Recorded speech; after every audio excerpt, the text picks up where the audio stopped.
5 star ಹೋಟೆಲ್ಗಳಲ್ಲಿ ರಿಚ್ಚಾಗಿ ಮಾಡುವಂತಹ gravy ಇದು. ಈ ಗ್ರೇವಿಗಳನ್ನು ಮಾಡುವಾಗ ಕೆಲವೊಂದು ಸೀಕ್ರೆಟ್ಗಳು ನಮಗೂ ಗೊತ್ತಿರಲ್ಲ. ಆ ಒಂದು ಸೀಕ್ರೆಟ್ ಬಳಸಿಬಿಟ್ಟು ಈ ಗ್ರೇವಿನ ಹೇಗೆ ಮಾಡೋದು ಅಂತ ನೋಡೋಣ ಬನ್ನಿ. ಇದಕ್ಕೆ ಮಾಡಬೇಕಾದ್ರೆ ನಾನು ಜೋಳ ತೊಗೊಂಡಿದ್ದೀನಿ. ಸ್ವೀಟ್ ಜೋಳ ಅಥವಾ ಇನ್ನೊಂದು ಜೋಳ ಬರುತ್ತೆ, ಅದನ್ನಾದರೂ ನೀವು ತೊಗೋಬೋದು. ನಾನಿಲ್ಲಿ ಸ್ವೀಟ್ ಜೋಳನ ಸಿಪ್ಪೆ ತೆಗೆದು ಪಕ್ಕದಲ್ಲಿ ಇಟ್ಕೊಂಡಿದ್ದೀನಿ. ಇದಕ್ಕೆ ಬೇಕಾಗುವ ಸಾಮಗ್ರಿಗಳನ್ನು ಕಟ್ ಮಾಡ್ಕೊಳ್ಳೋಣ. 3 ಟೊಮೊಟೊ ಹಾಗೆ ಒಂದು 2ರಿಂದ 3 ಈರುಳ್ಳಿ ಮೀಡಿಯಮ್ ಗಾತ್ರದ್ದು. ಟೊಮೊಟೊನ ಈ ರೀತಿ ಬುಡನ ಕಟ್ ಮಾಡಿ ಈ ರೀತಿ ಒಳಗಡೆ ಚೆಕ್ ಮಾಡಿಕೊಂಡು ಕಟ್ ಮಾಡ್ಕೊಳ್ತಾ ಇದ್ದೀನಿ. ಆಪಲ್ ಟೊಮೊಟೊನೇ ತೊಗೊಳ್ಬೇಕು. ಇದ್ರ ಜೊತೆಗೆ ಹಸಿಮೆಣಸಿನ್ಕಾಯಿ ಕೂಡ ಬೇಕಾಗುತ್ತೆ. ಈರುಳ್ಳಿನೂ ಕೂಡ ಈ ರೀತಿ 2 ಹೋಳು ಮಾಡ್ಕೊಳ್ಳೋಣ. ಶುಂಠಿ ಮತ್ತು ಹಸಿಮೆಣಸಿನ್ಕಾಯಿ ಬೇಕಾಗುತ್ತೆ. ಎಲ್ಲ ರೆಡಿ ಮಾಡಿ ಇಟ್ಕೊಂಡಿದ್ದೀನಿ. ಇದಕ್ಕೆ ನೋಡಿ ಈ ಒಂದು ಜೋಳದಲ್ಲಿ 2 ಹೋಳು ಮಾಡಿ ಈ ರೀತಿ ಕಟ್ ಮಾಡಿ ಇಟ್ಕೊಳ್ಳೋಣ. ಮಾಡುವ ವಿಧಾನ ತುಂಬ ಸುಲಭವಾಗಿರುತ್ತೆ, ರುಚಿ ಮಾತ್ರ ಸಖತ್ತಾಗಿರುತ್ತೆ. ಇಲ್ಲಿ ಒಂದು ಕುಕ್ಕರ್ ತೊಗೊಂಡಿದ್ದೀನಿ. ಕುಕ್ಕರಿಗೆ ಒಂದು 2 ಲೋಟದಷ್ಟು ನೀರನ್ನು ಹಾಕಿ ಅರಿಶಿನ ಪುಡಿಯನ್ನು ಹಾಕಿ ಜೋಳವನ್ನು ಹಾಕ್ತಾಯಿದ್ದೀನಿ.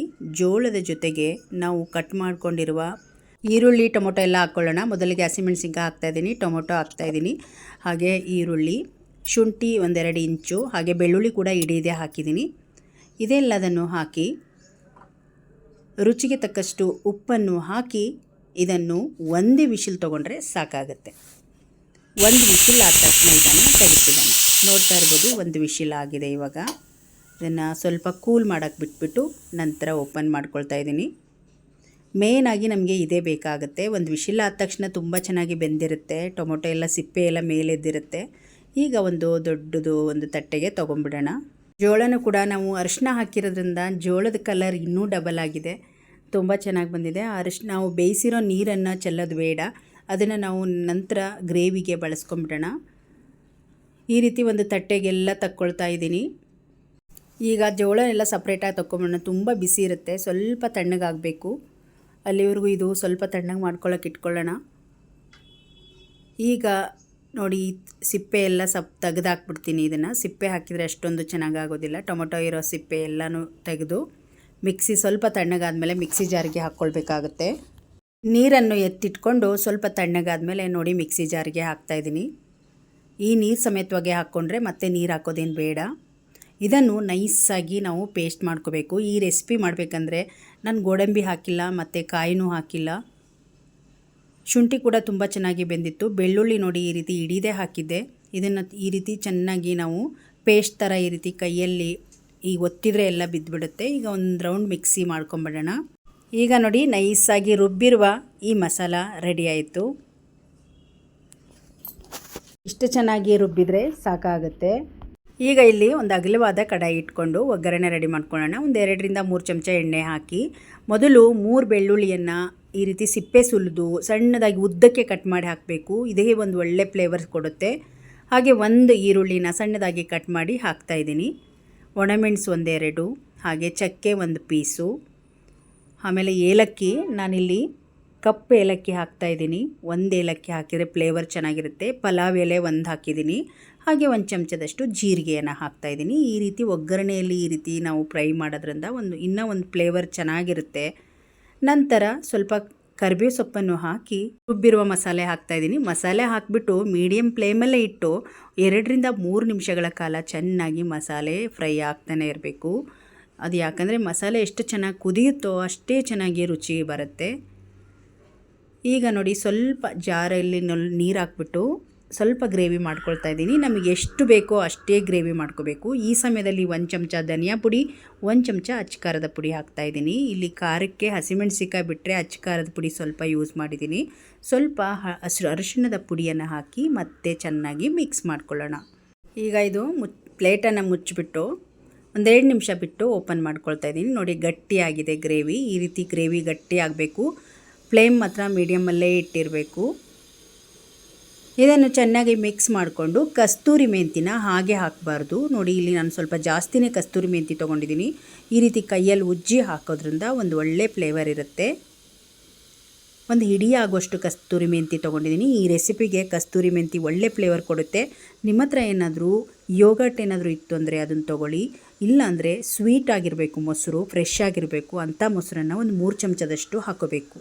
ಹುಳಿ ಮೊಸರನ್ನು ತೊಗೊಳ್ಬೇಡಿ. ಮೊಸರನ್ನು ಹಾಕಿ ಮೀಡಿಯಮ್ ಫ್ಲೇಮಲ್ಲೇ ಇಟ್ಟು ಚೆನ್ನಾಗಿ ಮಿಕ್ಸ್ ಮಾಡ್ಕೊಳ್ಳೋಣ. ಮೊಸರು ಹಾಕೋದ್ರಿಂದ ಕೂಡ ಗ್ರೇವಿ ಒಂದು ಒಳ್ಳೆ ರುಚಿಸುತ್ತೆ.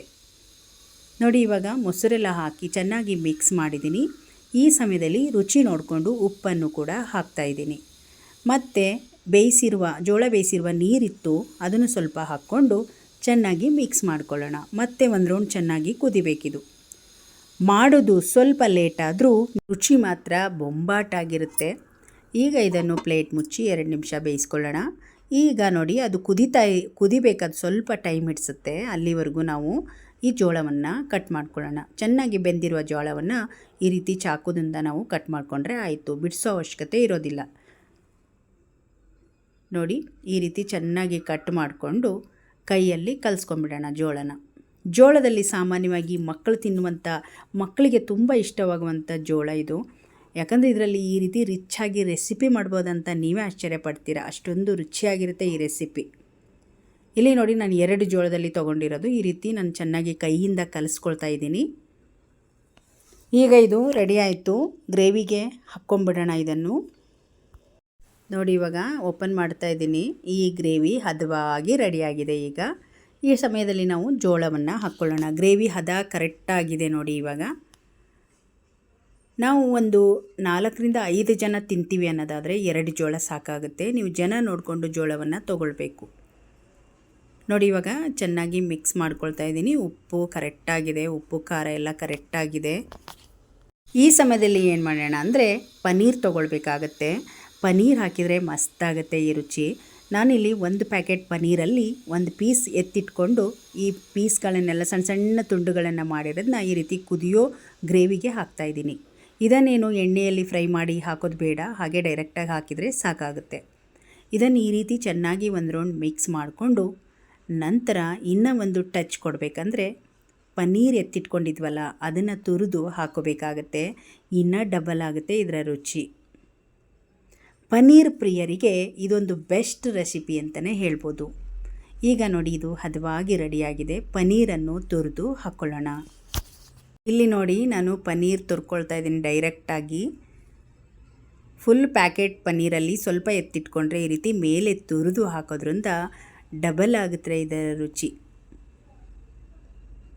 ಇದನ್ನು ಪರೋಟಗಾಗಿರ್ಬೋದು, ಚಪಾತಿಗೆ, ಅಕ್ಕಿ ರೊಟ್ಟಿಗೆ, ಅನ್ನಕ್ಕೆ, ಗೀ ರೈಸಿಗೆ ಎಲ್ಲದಕ್ಕೂ ಒಂದು ಒಳ್ಳೆ ರುಚಿ ಕೊಡುತ್ತೆ.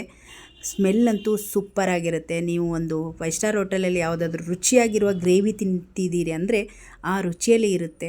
ನಾವು ಈ ಪನ್ನೀರ್ ತುರಿದು ಹಾಕೋದೇ ಒಂದು ಡಬಲ್ ರುಚಿ ಕೊಡುತ್ತೆ. ಈ ಒಂದು ವಿಧಾನವನ್ನು ಗ್ರೇವಿ ಮಾಡುವಾಗ ಮಾಡಿದರೆ ಡಬಲ್ ಆಗಿ ರುಚಿ ಸಿಗುತ್ತೆ ನಿಮಗೆ. ಈಗ ನೋಡಿ, ಸೂಪರಾಗಿ ರುಚಿಯಾಗಿರುವ ಈ ಒಂದು ಜೋಳದ ಗ್ರೇವಿ ರೆಡಿಯಾಯಿತು. ಇದನ್ನು ಮತ್ತೆ ಪ್ಲೇಟ್ ಮುಚ್ಚಿ ಈಗ ಸ್ವಲ್ಪ ಕೊತ್ತಂಬರಿ ಸೊಪ್ಪನ್ನು ಹಾಕಿ ಮಿಕ್ಸ್ ಮಾಡಿಕೊಂಡ್ರೆ ನಮ್ಮ ರಿಚ್ ಆಗಿರುವ ಗ್ರೇವಿ ರೆಡಿಯಾಯಿತು. ಪನ್ನೀರ್ ಪ್ರಿಯರಿಗೆ ಇದೊಂದು ಬೆಸ್ಟ್ ರೆಸಿಪಿ ಅಂತಲೇ ಹೇಳ್ಬೋದು. ಈಗ ಇದನ್ನು ಸರ್ವ್ ಮಾಡ್ಕೊಳ್ಳೋಣ. ಫ್ಲೇವರ್ ಅಂತೂ ಸಖತ್ತಾಗಿತ್ತು. ನೀವು ಈ ರೆಸಿಪಿನ ಎಂದಿಗೂ ತಿಂದಿರದ ಹೊಸ ರುಚಿ ಅಂತಲೇ ಹೇಳ್ಬೋದು. ಮಕ್ಕಳು ಬರ್ತಡೇ ಏನಾದರೂ ಪಾರ್ಟಿಗಳನ್ನು ಮನೆಯಲ್ಲೇ ಮಾಡ್ತೀವಿ ಅನ್ನೋದ್ರೆ, ಮನೆಯಲ್ಲೇ ಅಡುಗೆಗಳನ್ನು ಮಾಡ್ತೀವಿ ಅನ್ನೋದಾದರೆ ವೆಜ್ಜಲ್ಲಿ ಮಾಡೋರಿಗೆ ಒಂದು ಬೆಸ್ಟ್ ರೆಸಿಪಿ ಅಂತಲೇ ಹೇಳ್ಬೋದು. ಈಗ ಸರ್ವ್ ಮಾಡ್ಕೊಳ್ತಾ ಇದ್ದೀನಿ. ಇದರ ಜೊತೆ ಪರೋಟ ಬೇಕೇ ಬೇಕಲ್ವಾ. ಪರೋಟನೂ ಕೂಡ ಇವಾಗ ಇದಕ್ಕೆ ಬೆಸ್ಟ್ ಕಾಂಬಿನೇಷನ್ ಅಂದರೆ ಪರೋಟ ಆಗಿರುತ್ತೆ. ಇವಾಗ ಪರೋಟ ಮಾಡ್ಕೊಳ್ತಾ ಇದ್ದೀನಿ. ನಿಮಗೂ ಬಾಯಲ್ಲಿ ನೀರು ಬರ್ತಾ ಇದೆಯಾ? ಈ ರೆಸಿಪಿ ನೋಡ್ತಾ ಇದ್ದಂಗೆ ನೀವು ಒಂದ್ಸಲ ಇದೇ ವಿಧಾನದಲ್ಲಿ ಟ್ರೈ ಮಾಡಿ. ಇಲ್ಲಿ ನಾನು ಪರೋಟ ಮಾಡಲಿಕ್ಕೆ ನಾರ್ಮಲ್ ಗೋಧಿ ಹಿಟ್ಟನ್ನು ಚೆನ್ನಾಗಿ ಕಲಸಿ ಈ ರೀತಿ ಉಂಡೆ ಮಾಡ್ಕೊಂಡಿದ್ದೀನಿ. ತುಂಬ ಸುಲಭ ನೋಡಿ. ಈ ರೀತಿಯಾಗಿ ಚಪಾತಿ ಥರನೇ ವರ್ಕೊಂಡು ಮೇಲೆ ಸ್ವಲ್ಪ ಸ್ವಲ್ಪ ಎಣ್ಣೆ ಅಥವಾ ತುಪ್ಪವನ್ನು ಹಾಕಿ ಮೇಲೆ ಗೋಧಿ ಹಿಟ್ಟನ್ನು ಹಾಕಿ ಈ ರೀತಿ ರೋಲ್ ಮಾಡ್ಕೊಳ್ತಾ ಇದ್ದೀನಿ. ಈ ಒಂದು ಲೇಯರ್ ಚಪಾತಿ ತುಂಬ ಚೆನ್ನಾಗಿರುತ್ತೆ. ಲೇಯರ್ ಆಗಿ ಪರೋಟ ರೆಡಿ ಆಗುತ್ತೆ. ಈ ವಿಧಾನದಲ್ಲೂ ಮಾಡ್ಬೋದು ಅಥವಾ ಕಟ್ ಮಾಡಿ ಕೂಡ ಮಾಡ್ಬೋದು. ಒಂದು ವಿಧಾನದಲ್ಲಿ ಕಟ್ ಮಾಡಿ ನೋಡೋಣ. ಕಟ್ ಮಾಡೋದು ಅದು ಕೂಡ ತುಂಬ ಚೆನ್ನಾಗಿ ಲೇಯರ್ ಆಗುತ್ತೆ. ಈ ರೀತಿ ಪರೋಟ ಈ ಒಂದು ರೆಸಿಪಿಗೆ, ಈ ಒಂದು ಗ್ರೇವಿಗೆ ತುಂಬ ಚೆನ್ನಾಗಿರುತ್ತೆ. ನೋಡಿ, ಎಷ್ಟು ಬೇಗವಾಗಿ ನಮ್ಮ ಪರೋಟ ಕೂಡ ರೆಡಿ ಆಯಿತು. ಈಗ ಹಂಚ ಮೇಲೆ ಸ್ವಲ್ಪ ಎಣ್ಣೆಯನ್ನು ಹಾಕಿ ಬೇಯಿಸ್ಕೊಳ್ಳೋಣ. ಎರಡೂ ಬದಿ ಸ್ವಲ್ಪ ಸ್ವಲ್ಪ ಎಣ್ಣೆ ಅಥವಾ ತುಪ್ಪವನ್ನು ಹಾಕಿ ನೀಟಾಗಿ ಬೇಯಿಸ್ಕೊಂಡ್ರೆ ಹೋಟೆಲ್ ಶೈಲಿಯ ಪರೋಟ ಗ್ರೇವಿ ಜೊತೆಗೆ ರೆಡಿಯಾಗಿದೆ. ನೋಡಿ, ಇವಾಗ ಸೂಪರಾಗಿ ಗರಂ ಗರಂ ಪರೋಟ ರೆಡಿಯಾಗಿದೆ. ನೀವು ಇದೇ ವಿಧಾನದಲ್ಲಿ ಇವತ್ತಿನ ರಿಚ್ ಆಗಿರುವ ಗ್ರೇವಿಯನ್ನು ಒಮ್ಮೆ ಟ್ರೈ ಮಾಡಿ, ನಿಮಗೂ ಕೂಡ ಇಷ್ಟ ಆಗುತ್ತೆ. ಇದು ಹೊಸ ರೆಸಿಪಿ ಅಂತಲೇ ಹೇಳ್ಬೋದು. ಒಮ್ಮೆ ಈ ರೆಸಿಪಿ ಟ್ರೈ ಮಾಡಿದರೆ ನಿಮಗೆ ಮತ್ತೆ ಮತ್ತೆ ಮಾಡಿ ತಿನ್ನಬೇಕು ಅನಿಸುವಷ್ಟು ರುಚಿ ಇರುತ್ತೆ. ಈಗ ನೋಡಿ ಪರೋಟ ರೆಡಿ ಆಯಿತು. ಇದ್ರ ಜೊತೆ ಗ್ರೇವಿ ಹಾಕ್ಕೊಂಡು ತಿಂತಾಯಿದ್ರೆ ಆಹಾ ಅನ್ನುವಷ್ಟು ರುಚಿ ಇರುತ್ತೆ. ನೀವು ಮಿಸ್ ಮಾಡದೆ ಈ ರೆಸಿಪಿನ ಟ್ರೈ ಮಾಡಿ. ಹೊಸ ರೆಸಿಪಿ ಇದು. ವಿಡಿಯೋ ಇಷ್ಟ ಆದರೆ ಲೈಕ್ ಮಾಡಿ, ಹಾಗೆ ಫೇಸ್ಬುಕ್ ಪೇಜ್, ಯೂಟ್ಯೂಬ್ ಚಾನಲನ್ನು ಸಬ್ಸ್ಕ್ರೈಬ್ ಮಾಡ್ಕೊಳ್ಳಿ.